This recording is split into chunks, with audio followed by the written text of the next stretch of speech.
علیکم حضور. حضور سورۃ قصص میں آتا ہے اعوذ باللہ من الشیطان الرجیم بسم اللہ الرحمن الرحیم وَأَصْبَحَ فُؤَادُ أُمِّ مُوسَىٰ فَارِغًا. حضور اس آیت میں فؤادو سے کیا مراد ہے؟ فؤادو کیا؟ وہ پڑھو.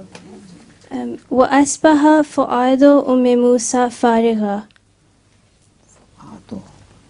آپ کو قرآن شریف کی نہیں سمجھ آتی؟ صحیح نہیں کہہ دکھاؤ آیت مجھے.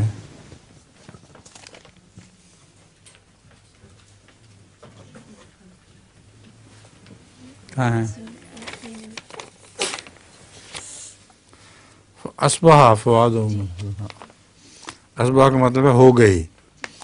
موسیٰ کا دل فارغ ہو گیا، خوش ہو گیا، ٹھیک ہو گیا.